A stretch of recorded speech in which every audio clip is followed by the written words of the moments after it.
Welcome to Block and Build, a podcast from Convergence Magazine. I'm your host and the publisher of Convergence, Caden Mock. On this show, we are building a roadmap for the people and organizations who are trying to unite anti-fascist forces in order to build the influence of a real progressive trend while blocking the rise of authoritarianism in the United States. For the next month, we'll be streaming most of our interviews live on YouTube. It's one of the perks of being a member, but we wanted to let everybody know that it's something that we offer for you during our summer fund drive. If you want to support us during the fund drive, you can find all of the ways that you can do that at convergencemag.com/donate. Some headlines from the past week. As you may be aware, Representative Jamal Bowman faces a tough primary race next Tuesday in New York against heavily AIPAC-funded opponent George Latimer. A recent Politico report notes that nearly half the donors of those funds are also GOP donors. So it's pretty clear who's behind what here. Also, alongside all that GOP money, endorsement for Bowman's opponent comes an endorsement from Hillary Clinton. Last week's elections in the European Parliament in all 27 countries of the EU saw an alarming shift towards the far-right anti-immigration nationalist parties. These right-wing parties saw their strongest growth in Italy, Germany, and France, which are some of the largest delegations to the European Parliament. In the U.S. Supreme Court yesterday, a unanimous decision by all 9 justices maintained access to widely available abortion pill mifepristone, rejecting a bid from a group of anti-abortion organizations and doctors to undo the FDA's approval of the drug. The decision stands, thankfully, on the obvious freedom of choice that if pro-life advocates don't want to take the FDA-approved drug, they don't have to. But don't think that anyone on the court has had some kind of wild change of heart. In recently leaked candid recordings of Justice Samuel Alito, he seems to agree that, quote, people in this country who believe in God have to keep fighting to return our country to a place of godliness. Considering everything that's been going on in the past year, you know, as a Catholic and as someone who really cherishes my faith,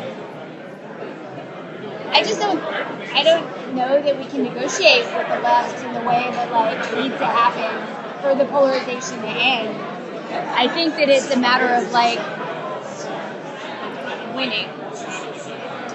I think you're probably right. I mean, one side or the other is going to win. I don't know. I mean, there can be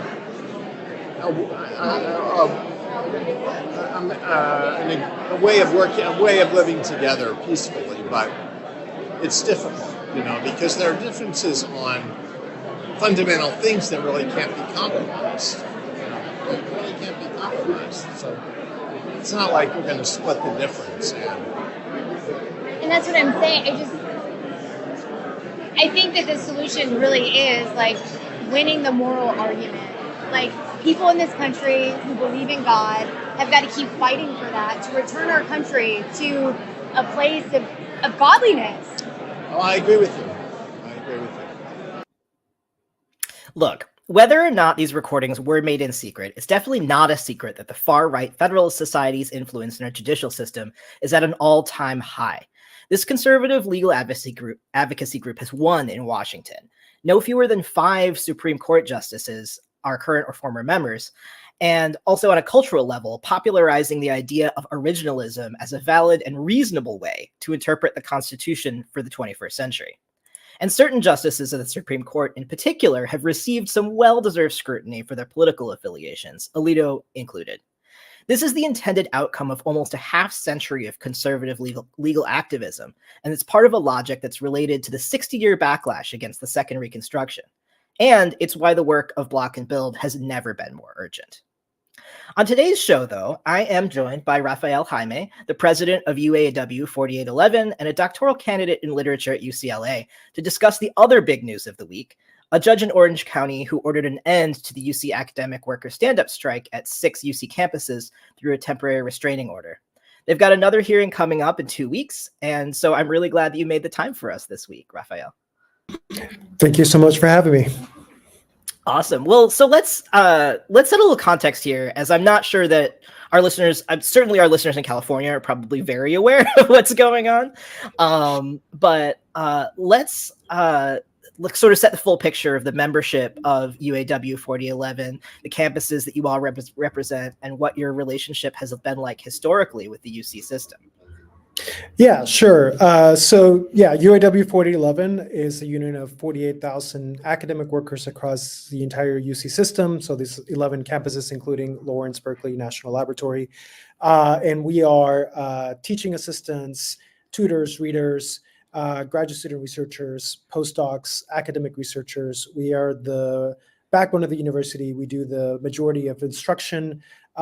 We help, we grade papers, exams, we help students with their writing, and we also conduct the cutting edge research that makes the University of California one of the premier research institutions in the world, which brings in billions of dollars in federal funding for research and creates tons of other jobs downstream with the kind of research that the university does that eventually makes it into consumer products and to the public sphere, all that. We without our work, the University of California would simply just not run. Yeah, absolutely. As a former unionized graduate worker, I'm very familiar with like how invisibilized also y'all's labor sometimes is. That like from the outside, people who are not, if they don't have a kid in college, if they are not in college, they may not know exactly how much work goes on. But 48,000 members is like a ton of workers. So Yeah, and I think all of these labs that people may not realize, but all these labs that are doing some of the most cutting edge research, the kind of a lot of the research that went into creating the vaccine for COVID back then. These labs are basically run by graduate students who are doing all this research. Without them, these labs just simply would not be able to run. We are a really very pivotal, critical part of the university's operations. yeah, totally. The other thing that people might be wondering about too is obviously that folks understand that the UAW is United Auto Workers. What's the background on how campus workers in the UC system got affiliated with UAW? Yeah, sure. Graduate student workers began organizing to form a union in the 1990s in the UC system. And when they were trying to form a union, they looked at a number of different national unions to figure out which one they wanted to affiliate with, and ultimately decided to go with UAW because of its long tradition and fighting for social justice in the United States. The UAW was one of the first unions to come out and supported the civil rights movement. They were one of the first unions, if not the first, to come out and supported the United Farm Workers and Cesar Chavez. In this long tradition of being at the forefront of social movements is what really inspired workers at the University of California to go with UAW. In fact, there was this part of the UAW called District 65, which was a really cutting edge union which was organizing low-wage workers in New York City. And this was the origin of UAW 2065, which was the original union at the University of California that organized, that was made up of graduate student workers. And that's why the 2865, the 65 comes from that district, the historical District 65. And so, yeah, this is why they decided to go with UAW. And yeah, but for many people, when they hear that, they're like, wait, what? United Auto Workers. I mean, definitely my reaction when I first arrived at the University of California many years ago. I was really confused by it, but it's become very clear to me since then why it made sense to go with UAW, one of the most powerful unions in the country. And Totally. Yeah, it seems also not a coincidence that like this upsurge of union democracy and the sort of like the new democratic leadership of UAW nationally is like related to a lot of the like just like strong activity and like strong leadership of like locals like yours that are like seeing the legacy of UAW social justice commitments and being like, what does that look like in real time today in 2024? Yeah, totally.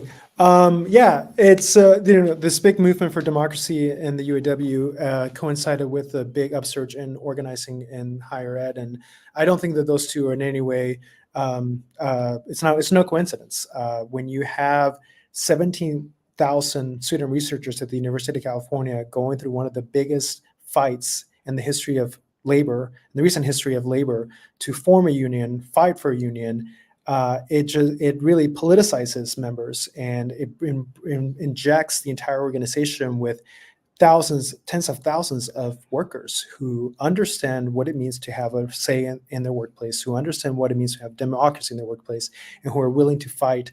And it's this kind of radicalism. It's really what helps, drive unions to reform and to become much more democratic. And it's really important for us to think about how to replicate that across the entire the labor movement. It's these kinds of fights that really bring new energy and life to unions. Totally. It's really exciting stuff. So let's talk a little bit about the stand-up strike. What are the specific demands of the strike at this point? Yeah, so our strike began back in May, and it was in response to the university's actions and how they responded to the protests on campus for Free Palestine.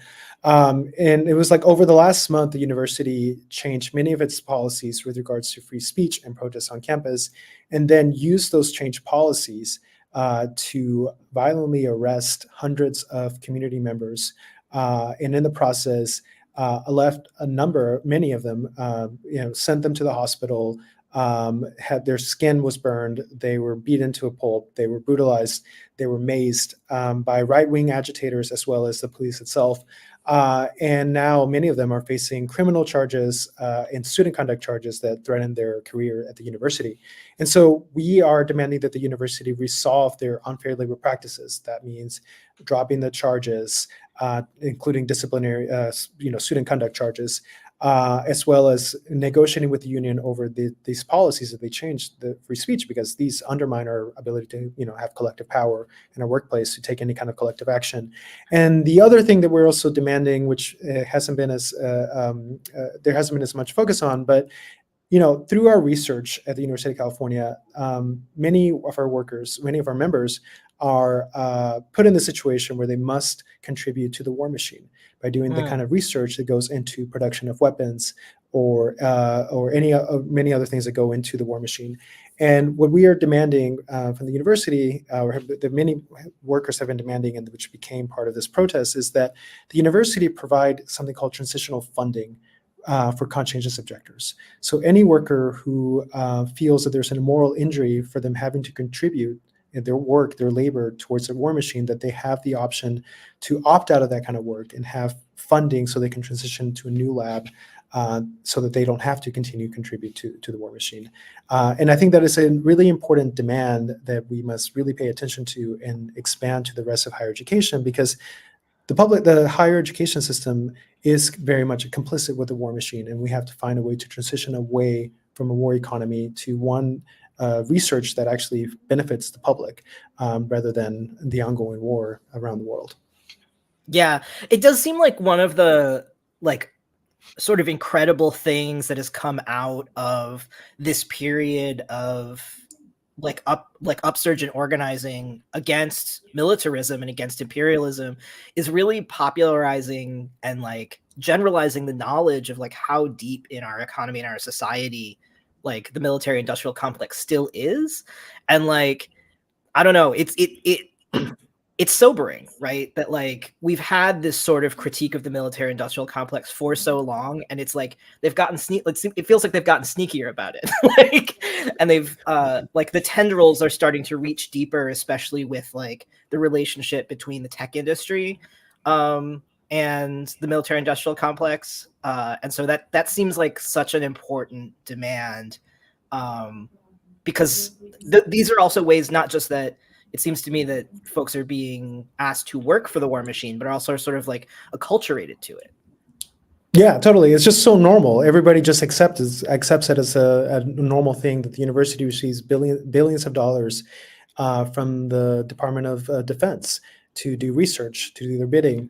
And everybody's just so accustomed to it, and they don't see any way out of it. And I think this is a really creative way to think how to organize workers to refuse that kind of work that will eventually has the potential to push the university to no longer accept those kind of grants, because, well, they don't have the workers to do the research. Then what's the point in accepting those grants? And it is a way that we can actually achieve that. And it's people may think, well, it's just the normal thing. Well, actually, it doesn't have to be.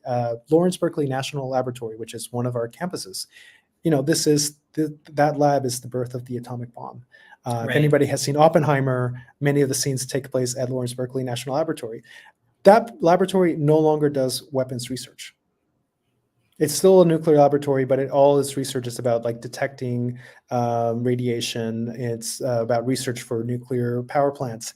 It no longer does research for weapons. And so it is totally possible to convert a public research institution away from weapons and militarism. It's totally possible, and we need to really make that a central demand, and bring this into consciousness of workers who have the power to actually do that kind of make that shift. Yeah, what I hear you saying is like this is not just about the sort of like immediate conditions on campuses where like the UC system is like leveraging its police force to repress student protests, but it's also about sort of an act of radical imagination in some ways. Yeah, absolutely. I mean, when we first started organizing, this idea that we were even workers was something we had to get over. The university did a lot to make it, people believe that they were students and they were lucky to be students at the University of California. In fact, the law said that we weren't even workers, and we really had to fight and to change that. We changed the law, we organized, and we brought thousands of workers and brought this new consciousness. And it's like really, in a way, the making of the academic working class to finally understand that have class consciousness as workers at the university, and that the work that they do brings incredible amounts of value to the university, and therefore it is actually valuable work that we can use to change our working conditions, to change the University of California and make it truly a public institution that serves the public. Yeah. No, I remember. So in the 20 teens, I was part of a team that was trying to unionize. I was at SUNY Buffalo, and all the teaching assistants in the SUNY system were already unionized, but I was part of a team working on unionizing research assistants at the big SUNY campuses. And that was like a huge thing that we ran into time and time again, is that a lot of the research assistants didn't see themselves as workers in labs, but rather they were like, I'm an academic, whatever it might be. And that a big sort of hump to get over was really that sort of self-understanding that they don't have the same power and influence in the workplace as the tenure track faculty who run the labs. And that by the same token, they also are vital to the functioning of those labs, that without them, there is no research. Yeah, totally. And the strike familiar. really proved that. Yeah, the strike totally proved that. And it's like, okay, and this is what I mean by the making of the academic working class. When people finally have that strike, I think really move people to understand that, have that kind of consciousness. Oh, wow, my labor truly is actually valuable, and that there's power there. Yeah, absolutely. Well, let's talk about a stand-up strike. Where'd the idea for this tactic come from? And I'm also curious, for you all, what strike readiness looks like for academic workers. Totally. So yeah, the stand-up strike actually, was inspired by our siblings in the auto plants, GM, Stellantis, Ford. They, last year they went on strike. This historic strike that won amazing contracts that really brought up the standards for the working class, not just in auto, but in potentially the rest of the country. And they implemented the stand-up model, and which basically said, they would last minute pick a plant here or there to maximize their power when they were going on strike. And it really was able to, push the different employers to actually come to some kind of, agreement, a much better agreement than if they had just done the traditional strike in the auto industry, which is basically pick one employer and strike the whole employer. So it was very creative, and it worked really well. And so we decided to adopt that same model in this particular case, because I think it was especially important for us because the response to the protests on campus was very vastly from one campus to the other. You had campuses like Riverside and Berkeley, where the administration negotiated with the protesters and were able to find reach some kind of agreement. And then on the flip side, you have LA, which first allowed a violent mob to attack workers and students, and then sent in hundreds of police officers and arrested hundreds of workers and sent many to the hospital. So we needed to have some kind of approach that was flexible and allowed us to strategically respond to conditions on the ground. And so this was the standup model. And so basically, we started out with UC Santa Cruz. They were the first to go on strike, followed by UCLA and Davis, and then a week later, UC Irvine, UC Irvine, UC San Diego, and UC Santa Barbara. All in all, some 20,000 workers who ended up going on strike.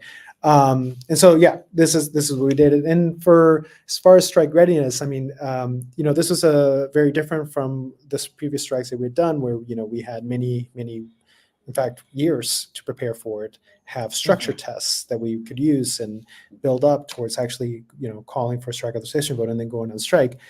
This time around, that wasn't quite possible because we were suddenly thrust in this position where the university, assaulted our fundamental rights in an unprecedented way, and we had to respond quickly.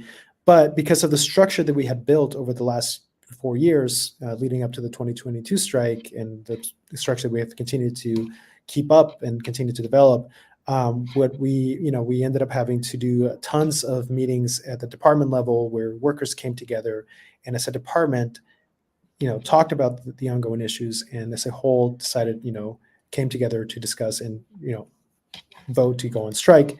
And then those conversations came back together as a campus where different departments came together, reported their readiness to go on strike.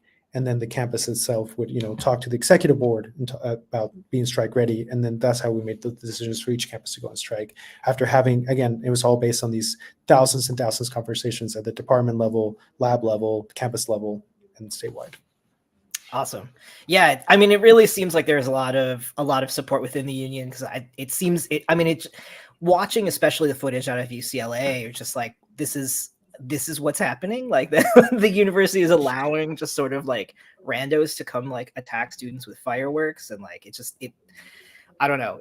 I think a lot of us were just sort of flabbergasted by the willingness of quote unquote campus security to just stand by with that like, yeah, there's no question that that's a hostile work environment. I was there that night. Actually, I was home when this all started, and I was getting frantic texts from my coworkers about what was happening. And then I was watching it live, and I saw nothing happening. And I actually went from my home in downtown LA to UCLA, which is a pretty long commute. Yeah, it's hike. I got there. Yeah. And I got there and still like nothing was happening. The university still wasn't intervening. And so I spent the next 3 hours holding up a barricade with my coworkers as we were just came wave after wave of attacks and fireworks, objects. I saw people getting beaten next to me and getting maced, and the university just stood by and did nothing for hours. Just a total abdication of the responsibility. I mean, it also, to me, I'm just like, I remember being like a graduate student instructor and just feeling like I was like this like flimsy little barrier between like my students, many of whom were like first generation college students, and just this big machine of the university that they were trying to figure out. And it's just like making that so like literal that like, I don't know. I feel a little emotional thinking about like, being in your shoes and like being on that front line with your coworkers, like basically trying to protect your students. Like it's such a like, I don't know. There's something very like personal and intimate and powerful about that. Yeah, it was a very emotional and moving space to be in. Just seeing all these workers, people that I recognized, that I knew, just really taking on this violent mob when the university would not, to protect each other and protect their students. It was truly, it was at the same time, it was emotional, it was scary. It was also very inspiring to see that. Totally. And yeah. Well, over the past couple of weeks, we've been seeing a lot of headlines about the back and forth in the courts about the stand-up strike. What can you tell me about how the UC leadership has used the courts against the union? What does that kind of look like? Yeah, well, just to give a little bit of background, in California, we are a public university, and so therefore we are a public sector union. In California, it's called what the agency that oversees public employee issues and conflicts between employers and employees. It's called the Public Employment Relations Board. They have the prerogative over all of this, and whenever there's any kind of dispute, you go through PERB. We filed an unfair labor practice charge against the university. They filed one against us because they said that our strike was unlawful, even though that's not for them to decide, it's for PERB to decide. They sought an injunction, had 2 shots at it, and PERB rejected the request for an injunction twice. And when they were not able to get what they wanted out of the agency that is supposed to oversee this, they went to Superior Court in Orange County to seek an injunction there. The University of California is not even it's not headquartered in Orange County. It's headquartered in Oakland, California. Our union is also headquartered in Oakland, California. So if there's any doubts about whether this is forum shopping, no, it absolutely was forum shopping. It went to one of the most conservative counties in California to get a judge that would be much more favorable to them and give them what they wanted. And that's what happened. We went into the Superior Court, and the judge ignored all precedent, ignored all these laws that exist already that very clearly state that it's the role of PERB to adjudicate these issues, and handed down a temporary restraining order that goes until June 27th. So our strike is supposed to end June 30th. So effectively through the end of the strike. And it is an unprecedented move. And it's an attack on not just our union, but on labor, on the entire labor law in California, something that we have spent many decades to create, and the university just in one move decided to undermine that. A public let's be very clear, this is a public institution, and it did that in an unprecedented move. And so, but the fight is not over. We plan to continue to fight this in PERB and also all the way to the California Supreme Court if necessary, because we believe that we are in the right. We are on the right side of the law, and we are going to fight it to the very end to ensure that labor law is respected and that other workers can continue to engage in this form of collective action. Awesome. Yeah, it seems like a really concerning precedent. And when I saw that the place where the hearing took place was in Orange County, I was like, oh no. I live in Oakland, so Mm-hmm. So I guess with that, let's also talk a little bit about the future. Even with the strike planned to end on the 30th, as you say, there's this ongoing court stuff. But do you anticipate other sort of like regrouping action in the fall? And then what are the things that you're thinking about this building towards? Yeah, so again, there are many avenues that we are going to take probably simultaneously. There's the legal fight that we're going to continue to undertake to ensure that we ultimately prevail. But also we're all continuing to organize. Members are extremely angry at the university, both for the things that they did during the protest, their assault on our rights as workers, on our rights to have a safe workplace. And they're also extremely angry with the university's unprecedented move to undermine labor law. And so workers are organizing, and we are preparing, to be ready to continue this fight as soon as we prevail in court.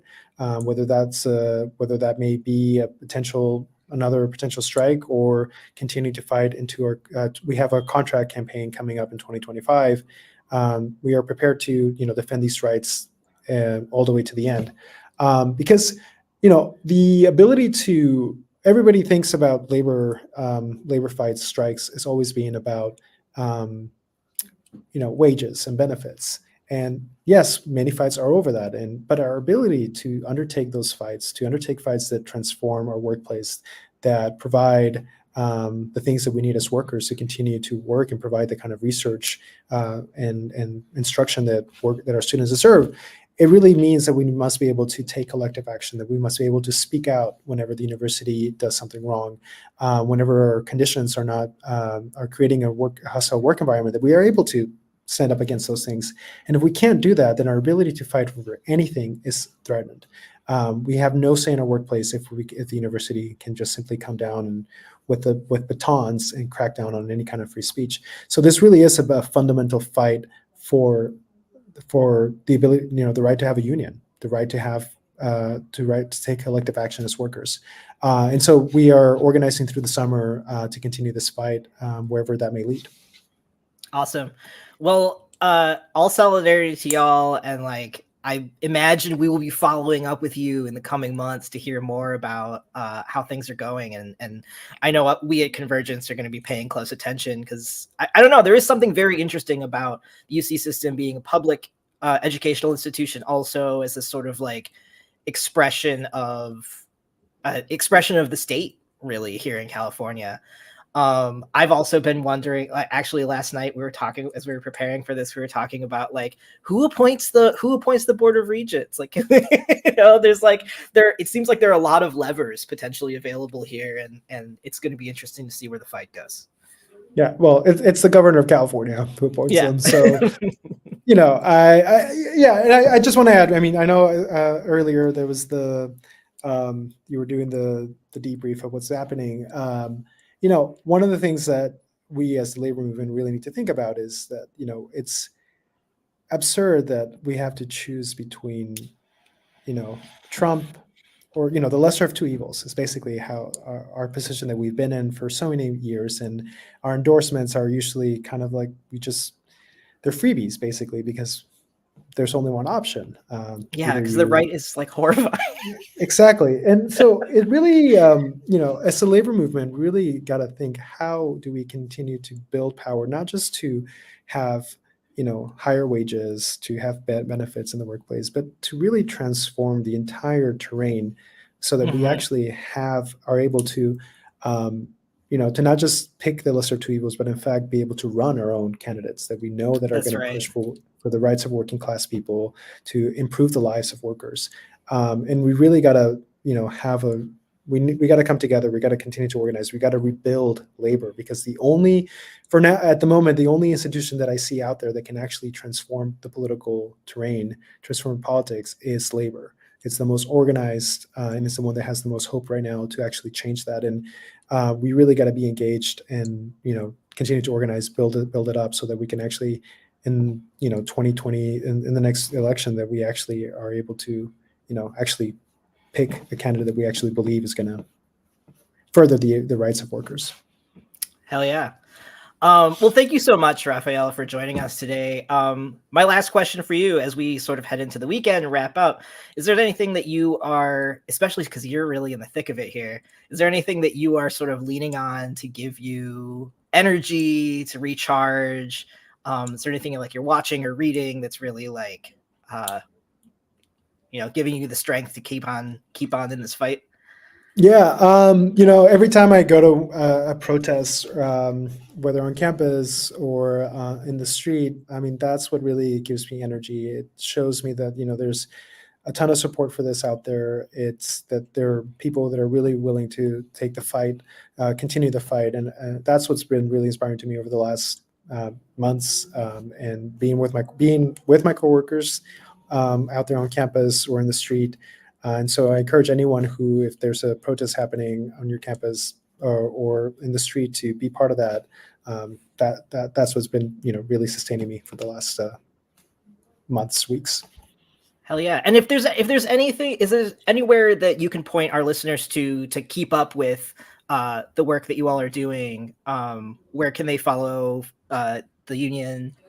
Totally. Yeah, there's we have our Twitter. It's UAW_4811. That's one place to really keep up with what we're doing, or even our website, UAW4811.org. I think those are the best places to follow what we're doing. So yeah, make sure to follow those. I will say Instagram game strong. Been really appreciating the videos. So appreciate it. Yeah, those our yeah, we have really talented workers who have been putting those together. Fantastic. Well, thanks for chatting. Thanks for stopping by. We really appreciate it. And best of luck. All right. Thanks. Have a good one. In our next segment, we will. I want to talk a little bit about another piece of news that is a little more tech oriented. There were some shifts in announcement this week by some both Adobe and Apple, these two sort of tech giants that, I mean, especially in Adobe's case, feel monopolistic in terms of the way that they control our tech landscape, that raise some really serious privacy concerns for users. The first that we should talk about is Adobe, which makes media production tools such as Photoshop, Premiere, and After Effects, as well as the PDF editor and reader that many listeners are probably familiar with, Acrobat, and that basically every media maker I know has used or does use at some point. They provided this really unusual update to its terms of service that all of its users are required to agree to before continuing to use their software. And then also Apple announced that it's going to be venturing into the world of AI, bullshit AI hype, with the announcement of quote unquote Apple Intelligence, which is just very corny. But that will be the standard built-in feature to many of its current devices and all new devices and operating systems going forward. I'm really excited to bring the person who's kind of been behind the scenes on all of these shows to talk about this a bit, about how this might influence our work as organizers and activists who rely really on these tech giant tools, is our producer, Josh Elstro, who uses a lot of these tools also to deliver Convergence's content. So this is like it's political, it's personal, it's economic. Josh, welcome to the show. The man behind the curtain. Yeah, Caden, I know you know as much or more about some of this stuff than I do, but I'm happy to be our resident nerd correspondent. I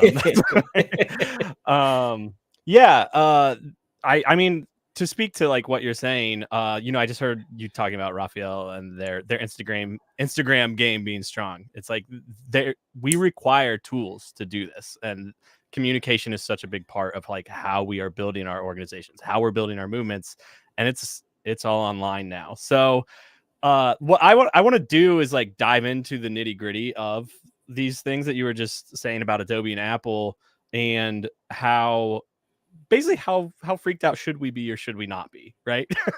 But like I want it so that like this doesn't get like too what's the word I'm looking for, like too just like outside of the scope of the average listener, that like maybe we like if we can step back for real quick and do kind of like a 101 of terms of service history, because this is something that's like impacts our lives hugely, right? That we all, I'd say maybe at least once a week, you probably scroll through a wall of text and hit accept, right? yeah.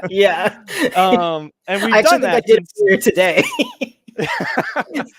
We've done that, since we started using computers, and you can kind of think of there's like two categories here. Like in the 90s, early aughts, you could go to a store, you would buy a piece of software, you might buy Adobe Creative Suite or whatever. You have a disk that you can install it on your computer. It has nothing to do with the internet. There's no way touching the internet, right? So the terms of service are mostly about licensure. They don't want you copying this and sharing it with people.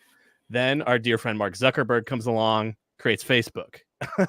All of a sudden, terms of service get a little weird because it's just safe to assume anything you use on the internet, whether it's just a communication tool like Facebook where you're talking to friends, or a tool that we like maybe as organizers and activists use a lot, like Canva, you're agreeing to that wall of text, and it's probably saying, if you depending on the service, anything you're doing on this platform, we have the right to use, like trace it, do whatever we want with it. Apps like the Meta apps, they're watching like how long are you sitting on an image, Yeah. Right.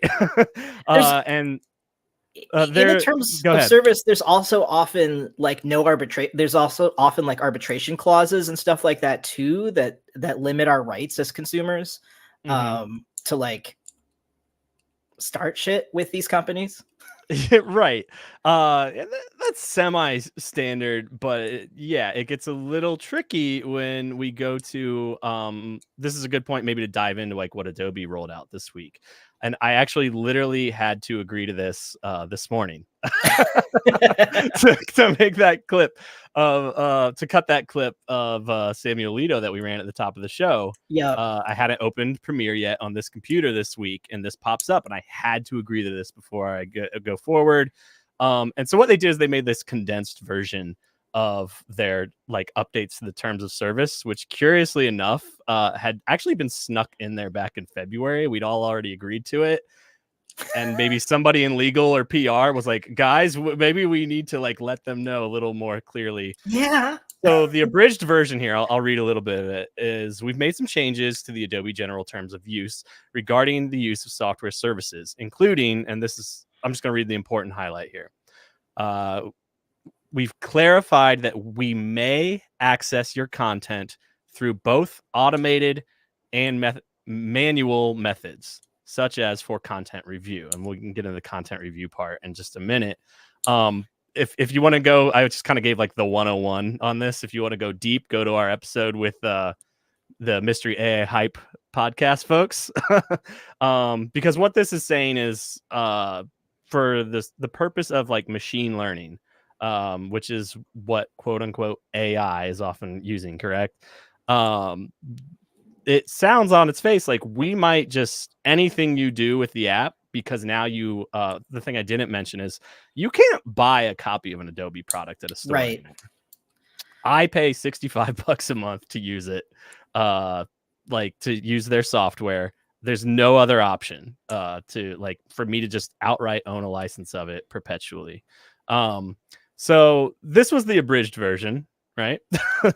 And then we go into the actual copy here, which I believe it's the folks at The Verge put this together, where they actually showed the different wording that changed. And so if you're watching the video version of this, there's some pink text up on the screen where under their privacy clause, Adobe said, our access to your content, it used to say we will only access, view, or listen to your content in limited ways, et cetera, et cetera. The change now says we may access, view, or listen to your content through both automated and manual methods, which is a little scary. Well, I think it's also interesting that this says as only as permitted by law, and we know that the privacy laws here in the United States are absolute shit. Like they are not at all like updated to deal with the realities of our like current information ecosystem, and so that's also scary and has like deep political implications, right? You know, if you need any verification of like how poor the privacy laws are, you know, just look up footage of any of those times that people like Mark Zuckerberg have been dragged in front of Congress, you know, and the congressman, I forget who it was, the person was like, can we shut down Finstagram? Like these people, they don't know anything about like what they're making laws around. And so like just from this alone, if you were on social media this week, you were seeing a lot of like, in my opinion, at times like hyperbolic concern. But there's legitimate concern that they can potentially take your work and use it to train large language models for their AI tools that they keep shoving in there more and more. But it is worth noting, like more specifically, and this is where it becomes like each person's individual ethics can vary, that they can basically be screening if you are using their tools to create anything. I'm trying, this goes back to some of these privacy terms we agree to. I'm being careful about my word choice because we are putting this on YouTube where certain words are flags. But they write, for example, like if we see that you're making child, we'll call it PDF file content, now they are sort of the arbiters of that.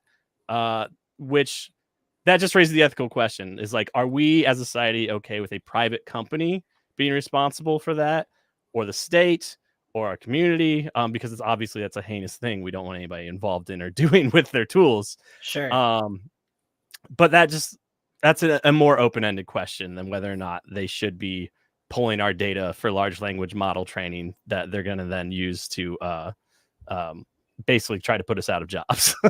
Well, and I think that like this kind of goes, what this highlights for me is that sort of the political economy of big tech is shifting, right?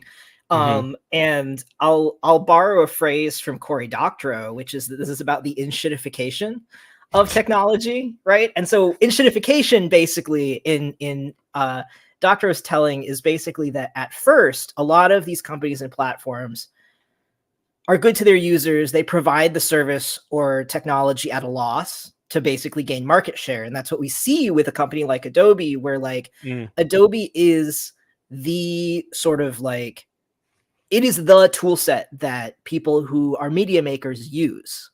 There's really not a meaningful alternative aside from like, I don't know, some like janky open source tools that like work fine if you are like, making stuff for yourself or as a hobbyist, but maybe not if you're doing things at sort of a professional scale. Then the second stage is they abuse that relationship, right? Like they move to that subscription model as opposed to selling you a product. And then the final stage of inshitification, according to Doctorow, is sort of when then they start abusing also their business customers, right? So like the individual user abuse starts in order to make money to then deliver greater value for their business customers. But Doctor suggests that like the final stage of this is like business death, right? Is that like people are going to start looking for alternatives, and especially when business customers start looking for alternatives, that's when things start getting serious. And it seems like Adobe and Apple don't think that the inshitification process is going to apply to them. And so, you know, too big to fail, right? Yeah, exactly. It's definitely got too big to fail vibes. And you know, I think that the underlying sort of like political economic logic of inshitification is what we were talking about, Shoshana Zuboff's book, The Age of Surveillance Capitalism, where, you know, it used to be that there was this sort of, what is the word for it? Common sense about the internet that like, if you get something for free, then you are actually the product. But the thing I'm glad you mentioned that. Yeah. Earlier, yes. So this is something that I've heard people say about quote unquote free stuff on the internet for a really long time, and that like, you know, they're selling advertising, right? Google is an advertising company. Facebook is an advertising company.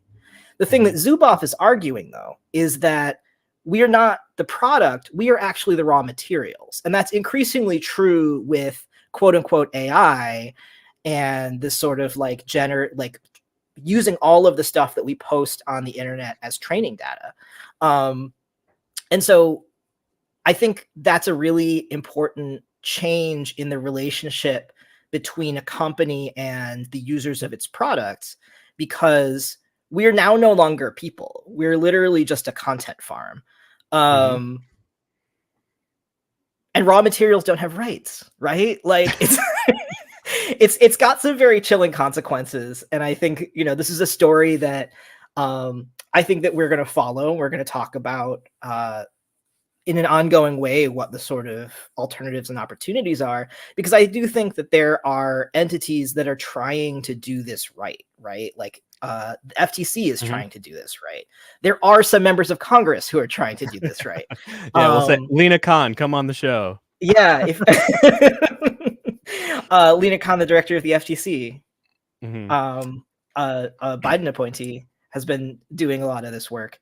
And so, you know, it's not, we want to talk about it in a way that's like, we're not just at the mercy of these companies. There are options, there are opportunities to take action. There are ways that we can fight back against it. And there are models, not just here in the United States, but also in the European Union has been very good on privacy law and stuff like that, that like, and people are trying to figure out how to enact this stuff here in the United States, the European Union has actually been working with the state legislature in California to talk about how California can enact some of these privacy laws to force like federal level effects, right? That like in a lot of ways, because our legislature is more savvy and also more willing to take action on some of these things. And it also happens to be that Silicon Valley is right here in our backyard. That there's an opportunity for, at the state level, some of these things to change that will then force larger product changes, because we have a user base. And in order to have your product be sold here in California, you're going to change the terms of service. Like, you're going to change those agreements. So we have been looking at where these things are shifting and where there are pockets of light and opportunity to fight back against this stuff, because it is insidious and it's honestly it's abusive. It's abusive corporate behavior. So right. And like, if I may, I want to dive into like the Apple Intelligence announcement at their WWDC, their Worldwide Developers Conference, earlier this week. And it's interesting you mentioned California, and we are a little more conscious about this. Full disclosure, I worked for Apple as my first job out of college like 15 years ago. But I'm still suspicious, as anybody should be. They seem to be attempting to make privacy a greater concern.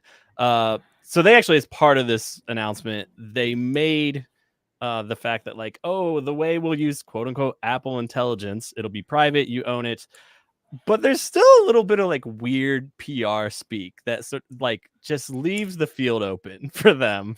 So like I pulled something from their the actual press release about Apple Intelligence, and there's a lengthy section about they headline a new standard for privacy and AI. They walk through, if you want to make a request to this piece of, we'll call it a piece of software that's going to be built into every Apple product that runs their operating systems, starting this fall. I don't need to get into the nitty gritty of like what hardware qualifies, but any new hardware, basically. They said, we won't be sending your data out just openly to the internet.